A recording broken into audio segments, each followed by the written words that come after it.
கவி special கிச்சன்ல மாங்காய் ஊறுகாய் எப்படி போடுறதுன்னு பார்க்கலாம். இப்போ மாங்காய் சீசனு, மாங்காய் ஈஸியாக கிடைக்கும். நம்ம ஊறுகாய் போட்டு வச்சிங்கன்னா 6 மாதம் வரைக்கும் கூட வச்சுக்கலாம், கெடாமல் இருக்கும். நான் 1 கிலோ மாங்காய் எடுத்துருக்கிறேன், கிளி மூக்கு மாங்காய். இப்போ இதை நம்ம கட் பண்ணிக்கலாம். நல்லா வாஷ் பண்ணிவிட்டு ஈரம் இல்லாத தொடச்சிடணும். தொடச்சிட்டு நம்ம சின்ன சின்ன பீஸாக கட் பண்ணிக்கலாம். நம்ம மாங்காவை சைஸாக அழகாக சின்ன சின்னதாக கட் பண்ணியாச்சு. நம்மளுக்கு என்ன சைஸ் தேவையோ அந்த சைஸுக்கு நம்ம கட் பண்ணியாச்சு. இப்போ ஒரு பிளாஸ்டிக் பக்கெட்டில் நம்ம கட் பண்ண மாங்காய்லாம் போட்டுக்கலாம்.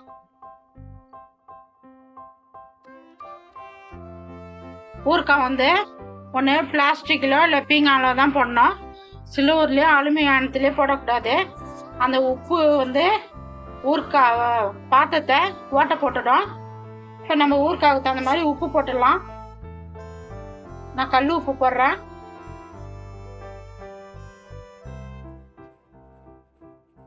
ஊறுகாய் உப்பு போட்டு நம்ம நல்லா குலுக்கி வச்சாச்சு. இது 3 நாள் உப்புலேயே ஊறணும். ஒரு மூடி போட்டு நம்ம மூடி அப்பப்போ டைம் கிடைக்கிறப்ப எடுத்து குலுக்கி வைங்க. குலுக்கி 3 நாள் குலுக்கி வச்சிங்கன்னா உப்புலேயே ஊறட்டும். 3ஆம் நாள் நம்ம தாளிச்சிக்கலாம். கவி ஸ்பெஷல் கிச்சனில் நம்ம வந்து மாங்காய் ஊறுகாய் போட்டோம், உப்பு போட்டு ஊற வச்சோம். 3 நாள் ஊறட்டோன்னு நல்லா ஊறிடுச்சு. நான் டைம் கிடைக்கிறப்ப கொஞ்சம் நேரம் வெயிலில் வச்சேன். தோல் கலர்லாம் மாறி போச்சு பாருங்க. இப்போ நம்ம தாளிச்சிக்கலாம். அது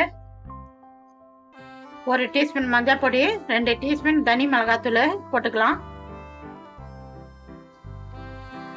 நல்லா மிக்ஸ் பண்ணிக்கலாம். நான் 1 கிலோ மாங்காவுக்கு தான் காரம் போடுறேன். நீங்கள் மாங்காய் நிறையா போட்டால் நீங்கள் அதுக்கு தகுந்த மாதிரி உப்பு காரம்லாம் சேர்த்துங்க. நல்லா மிக்ஸ் பண்ணி விட்டாச்சு. இப்போ நம்ம தாளிச்சிக்கலாம். அடுப்பு பற்ற வச்சு ஒரு கடாயை வச்சுட்டா ஊறுகாய் தாளிக்க ஒரு 1 டீஸ்பூன் கடுகு போட்டுக்கலாம்.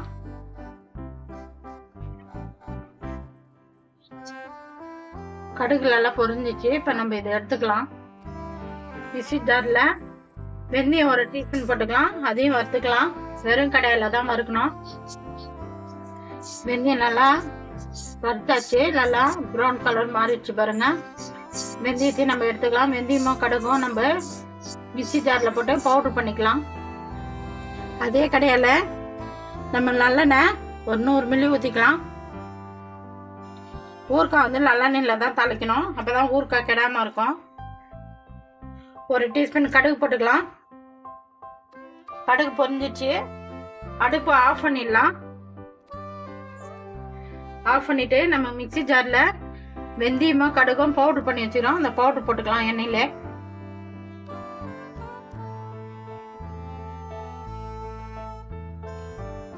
இப்போ நம்ம எடுத்து இது ஊறுகாயில் ஊற்றிடலாம்.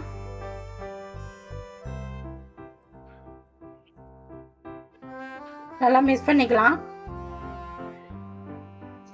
இப்போ ஊறுகாய் ரெடி ஆகி வச்சு கவி ஸ்பெஷல் கிச்சனில் நம்ம மாங்காய் ஊறுகாய் எப்படி போடுறதுன்னு பார்த்தோம்.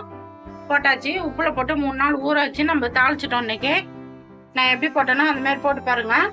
நல்லா சூப்பராக இருக்கும். இது கைப்படாமல் நம்ம வச்சிருந்தா 6 மாதம் வரைக்கும் வச்சுருக்கலாம். ஊறுகாய் கெடாமல் இருக்கும். நான் எப்படி போட்டேன்னா அந்த மாதிரி போட்டு பார்த்துட்டு எப்படி இருக்குதுன்னு சொல்லுங்க. எனக்கு சப்போர்ட் பண்ணுங்க. இந்த வீடியோ பிடிச்சிருந்தா லைக் பண்ணுங்க, ஷேர் பண்ணுங்க, சப்ஸ்கிரைப் பண்ணுங்க.